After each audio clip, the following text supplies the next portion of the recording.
My kids were left out of Christmas, so I unwrapped the truth online. I found out my kids weren't invited to Christmas through a text that didn't even mention their names. Just a quick line from my mom 2 weeks before the 25th. Hey, sweetie, we're doing something smaller this year. Just immediate family. Hope that's okay. I stared at it for a long time, my thumb hovering over the screen. Immediate family. That phrase hit harder than I expected. Because wasn't I her daughter? Wasn't my husband Nate and our two kids, Isla and Mike? Part of that definition, I texted back asking who would be there. Hours passed before her reply came through. Just Ryan and Melanie and the kids. It's easier that way. You know how crowded it gets. Ryan, my older brother, the golden boy since birth, and Melanie, his perfectly polished wife, who could spin any insult into just a misunderstanding. Of course, their kids were invited. My kids, though. Apparently too much trouble, too much noise, too sensitive. I didn't respond. Not then. Nate tried to soothe me. Maybe they're just overwhelmed. Maybe it's not personal. But that's easy to say when you've never been on the receiving end of your family's hierarchy. Nate always got polite smiles, friendly small talk. He never saw the side eyes when Mike didn't want to hug someone, or the exaggerated sighs when Isla politely said no to dessert. I didn't tell the kids. I couldn't bring myself to. Instead, I told them we were having a quiet Christmas this year, just the four of us. They looked disappointed, but didn't question it. They've learned not to. Kids notice more than we admit. Still, the weight of tradition pressed down on me.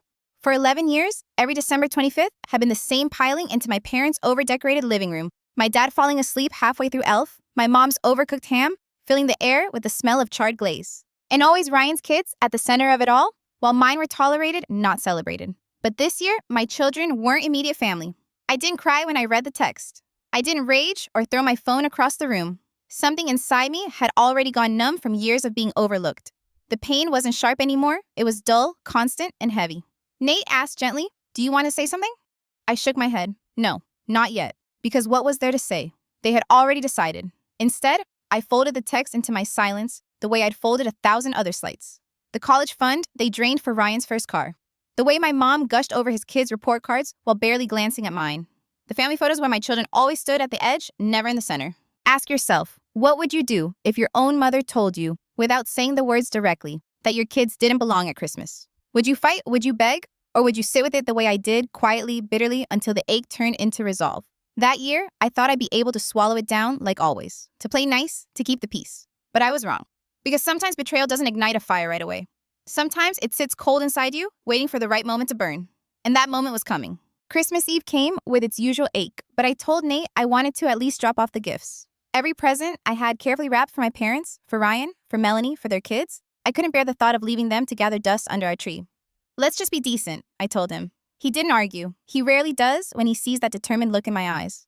We loaded the car in silence. The drive over felt heavier than usual, the streets lined with glowing lights and inflatable Santas that mocked me with their cheer. Isla and Mike were in the back seat, humming along to carols on the radio, blissfully unaware. My chest tightened, knowing the truth I was protecting them from that they weren't welcome at their grandparents' Christmas. By the time we pulled into my parents' street, I knew something was wrong. Cars were packed bumper to bumper, all up and down the block. The kind of overflow you see when a party is bigger than anyone planned for. My hands tightened on the steering wheel. Nate gave me a side glance, but neither of us said a word. I had to park halfway down. The cold cut through my coat as I stepped out the trunk, popping open with a dull thud. I carried one bag of gifts, telling myself to just get it over with. But before I even reached the porch, I froze. The front door was wide open despite the winter air. And from where I stood, I could see everything. Every light in the house was on the fireplace, blazing the living room alive with laughter and chaos. Wrapping paper scattered across the floor. Ryan's kids running wild, shouting with joy. My mom snapping photos with her phone, my dad pouring wine, like nothing in the world could go wrong. No room, huh? I stood there rooted to the spot, the icy air biting my face. That single phrase from the text echoed in my mind, crueler now than it had been on the screen. It's easier that way. Easier for who I didn't cry. I didn't storm inside and confront them. I turned around, walked back to the car, and set the bag of gifts gently into the trunk. My movements were calm, deliberate, almost mechanical. Nate didn't ask what I'd seen. He could read it on my face. He just shut the trunk and started the engine. We drove home in silence. Not angry silence, something deeper. The silence of finality. When we got back, I stacked the gifts under our own tree. Untouched, unwanted. I stared at them for a long time, the twinkling lights reflecting off the glossy wrapping paper. I wasn't even angry anymore. I was past that. Because betrayal doesn't always come as a scream. Sometimes it's just a quiet exclusion, a closed circle you realize you were never really part of. And standing outside that doorway on Christmas Eve, I finally understood my parents weren't just forgetting my kids. They were erasing them. Christmas morning, the house was quiet. Too quiet. Isla and Mike padded into the living room in their pajamas, faces glowing from the string lights we'd hung the night before. They didn't know about the scene I'd witnessed, about the warmth of my parents' house that hadn't made room for them. All they saw was our small tree, the unopened gifts stacked beneath it. Nate brewed coffee while the kids argued about which cartoon to watch, and I sat on the couch with my phone in my hand, staring at the photos I'd taken of those same wrapped boxes. For hours, I debated with myself. Would posting about it make me look petty? Would it make things worse? But then another thought settled in, like a stone silence, only protects the people who hurt you. So while the world uploaded matching pajama selfies and family portraits, I wrote something else. Funny how some kids get to be the center of Christmas while others are quietly uninvited because there wasn't enough room. Hope everyone enjoyed the space. We sure did. Just us and the truth this year. I attached the photo of the untouched gifts sitting under our tree, each tag showing a name that didn't deserve it. And I tagged every adult in my family. It didn't take long. Ryan messaged me first. What is this about? No apology, no confusion, just offensive. I didn't reply. Then Melanie sent a string of messages dripping with politeness so sharp it cut. I don't know what you're implying, but this feels unfair to your parents. Maybe talk to them privately instead of making this public. I let that one sit too. But it was my mom who broke first. 3 missed calls, one after another, then a voicemail, her voice trembling. But not with guilt, only with anger. Take it down? This is causing unnecessary drama. You're blowing things out of proportion. No apology, not a word about Ela or Mike. So I doubled down. I posted again this time, clearer, sharper. My kids deserve an explanation. They're not too young to feel left out, and I'm not too old to pretend silence is polite. If you want this gone, say something real to them, not to me. You know where to find us? I hit post, tossed my phone onto the couch, and sat back. My chest was pounding, but for the first time in years, I felt something close to power. Ask yourself, what would you do if your own mother tried to erase your children from Christmas? Would you keep quiet for the sake of appearances? Or would you finally crack the mask wide open and let everyone see the truth? Because that morning, I chose truth. And once it's out there, you can't take it back. That same night, after posting, I sat cross-legged on the living room floor with Nate. The tree lights blinked soft green and red over the pile of untouched gifts. My kids were asleep, still clutching their new pajamas, blissfully unaware of the storm I had unleashed online. I opened my banking app. For 5 years, I had been transferring $400 a month to my parents' account, sometimes more during the holidays. It was never discussed, never acknowledged. Not once had they thanked me publicly, not once had they told anyone how much I helped keep their lights on. I thought of it as love. But staring at the numbers now, I realized it was payment. Payment for belonging. Nate leaned over my shoulder when he saw the total. You've given them this much. His voice was low, incredulous. I nodded. Every month. Every time they said they were tight on groceries or dad's prescription was too expensive, and they still told the kids there wasn't room, I didn't answer. I just tapped cancel recurring transfer. A simple button. But my hand shook as I did it, like I was finally cutting a cord that had been strangling me for years. The next morning, my phone buzzed. A text from my dad. Just a single character. Not how are you? Not we missed the kids. Just a question mark. I stared at it, fury rising. I typed back, no more financial support until the people I love most are treated with the same respect you give Ryan's kids. You had a chance to fix it. You still do. He replied within minutes. You're being cruel. We don't deserve this. Cruel. That word sat in my stomach like ice. I read it again and again, and then I typed back, cruel is telling your daughter her children aren't welcome and pretending it's about space. Cruel is letting them believe they weren't immediate family enough. This isn't cruel. This is consequences. I hit send. The typing bubble appeared, blinked, disappeared. He never replied again. That was the moment I knew the balance had shifted. I wasn't the desperate daughter anymore handing over money in exchange for scraps of love. I was the one holding the line. But even I didn't expect how quickly that line would be tested. It was almost midnight when the next shoe dropped. My phone buzzed with a long message from Melanie, my brother's wife. It was polished, almost rehearsed, like she had typed and retyped it a dozen times before hitting send. I hope you and the kids are doing okay. It began all sugar. Then without pause, it cut to the chase. Your recent post has caused some confusion among family. The kids are starting to ask questions. Ryan and I don't appreciate being painted as the reason for the rift. She sprinkled words like narrative and misunderstanding through the message, as if she were drafting a press release instead of addressing real pain. And then came the line that made my blood run cold. You've always been so generous with your time and support, especially financially. I'd hate to see resentment destroy what we've all worked to build as a family. Work to build. I sat there staring at those words, fingers tightening around my phone. She wasn't talking about love or loyalty. She was talking about a structure one that depended on me, quietly paying, quietly tolerating, quietly swallowing my pride so everyone else could shine. I didn't reply. Not right away. Instead, I forwarded her message to the only 3 relatives I still trusted, my cousins Aaron and Julia, and my Aunt Laura. All of them had reached out after Christmas to check on me quietly in ways that told me they saw through the charade. The responses came fast. This is manipulative. She's not sorry, she's just uncomfortable. God, Lynette, I'm so sorry. Their validation was like oxygen after weeks of suffocating. They saw what I saw. They named what I couldn't. The next afternoon, I finally responded to Melanie. No sugar, no pleasantries, just truth. I posted the truth. If that makes people uncomfortable, maybe they should ask why. My children were excluded. You didn't speak up? Neither did Ryan. If you're worried about your reputation, that's on you. As for the money that ended when the lies began, I owe my kids more than I owe this family's image. I hit send. No ellipses appeared. No reply ever came. But silence in families like mine isn't peace. It's just the calm before the next strike. 3 days passed. No messages, no calls, just a heavy, suffocating silence. And then out of nowhere, a white envelope appeared in our mailbox. No return address, just our last name written in sparkly curly letters, glitter still clinging to the paper. I knew before I opened it. Melanie always overdid party invitations. Inside was a trifle card bursting with balloons and circus clip art. One of Ryan and Melanie's kids was turning 10. They were throwing a big top bash bounce house, face painting, popcorn machine, even a magician. And at the bottom in glossy gold font, it read, "All cousins welcome." I stared at it for a long time. Weeks earlier, my kids had been too much for Christmas. No room, too crowded. But now there was suddenly space for a circus. When Nate got home, he spotted the envelope on the counter. He read it, snorted a laugh, and asked, "So now they want them there?" I just nodded. He didn't push further. He didn't need to. We both knew exactly what this was: damage control, a PR stunt to patch the cracks before anyone else noticed the rot. The next day, I showed the invite to Ela and Mike. Their little faces told me everything before they spoke. Ela frowned, confused. Mike glanced at the floor. "Why now?" Ela asked. I didn't have an answer. Mike whispered, "Will Grandma and Grandpa be there?" I told him yes. He shook his head. "I don't want to go." And just like that, the decision was made. My kids knew the difference between love and performance better than the adults who raised me. That night, I snapped a photo of the invitation and posted it to my private Instagram story for close friends and family. The caption was short, sharp, and true. No room for them at Christmas. But now that there's a magician and an audience, suddenly there's space. My kids don't need performative love. It wasn't 5 minutes before my phone lit up. Melanie again. This time, just one word. Seriously. Yes, seriously. The weekend of the party came and went without us. No bounce house, no cotton candy, no magician. Just our little family at home, choosing peace over spectacle. Mike spent hours on the living room rug, building a Lego city, lining up the tiny cars and proudly naming each block. Ela curled up in the armchair with the book flipping pages so quickly, I wondered if she was racing herself. Nate bundled up and grilled outside, even though the air bit with winter cold.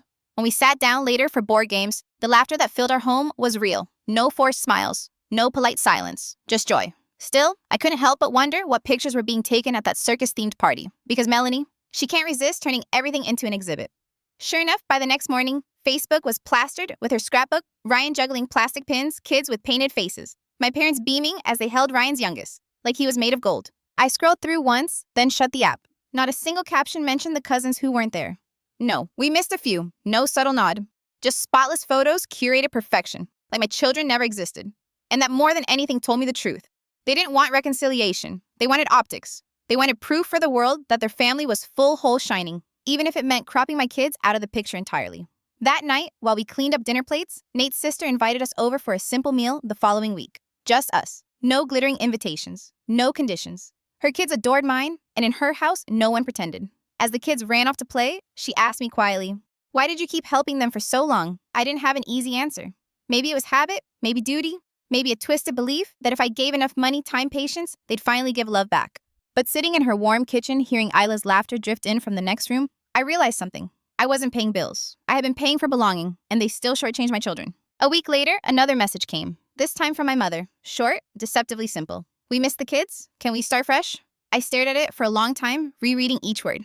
Nowhere in it was an apology, not a whisper of acknowledgement for what they had done. Just a vague suggestion to sweep everything under the rug, to pretend December never happened. I typed slowly, carefully. You can see them when you acknowledge what you did. You don't have to grovel. Just say it to their faces you were wrong, and they matter. I hit send, then waited. Nothing. Days turned into weeks. Weeks turned into months. 3 months later, that text still sat unanswered. Like she'd rather let the silence rot than risk saying the words my children deserved to hear. Ryan and Melanie never spoke to me again after my Instagram story. My parents never asked to visit. The door they slammed shut remained shut, at least on their side. And yet inside my own house, something shifted. Peace filled the empty space where chaos used to live. My kids no longer asked when Grandma and Grandpa were coming. They stopped waiting for gifts that never arrived. They stopped wondering why family photos online never included them. They understood, and in their quiet resilience, I found my own. I thought it would ache more. I thought I'd feel guilt. But instead, I felt lighter. Because acceptance that comes with conditions isn't love. And my children deserve love without price tags. So I let the silence stand, and maybe one day, they'll finally realize what it cost them. Spring arrived, and with it the inevitable flood of photos from my brother's family. Easter brunches, soccer games, birthdays. My parents in the background of every shot, smiling like nothing had happened. I didn't block them. I didn't unfriend them. I wanted to see the truth for myself, raw and unfiltered. And every time I scrolled, it was the same perfect captions, curated joy, but always the same missing pieces. My kids. It hit me one afternoon while sipping coffee, scrolling through yet another carousel of photos from Ryan's backyard barbecue. Tables piled high with food, kids running wild in the grass. My mom laughing with Melanie in matching aprons. But in every single frame, something unspoken screamed louder than all the smiles. The absence. Anyone who looked closely could see it too. The cousins weren't complete. The family wasn't whole.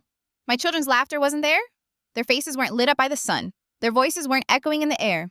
I realized then my silence wasn't weakness. It was exposure. Because the real story doesn't need me to tell it anymore. It's already written in every picture they post.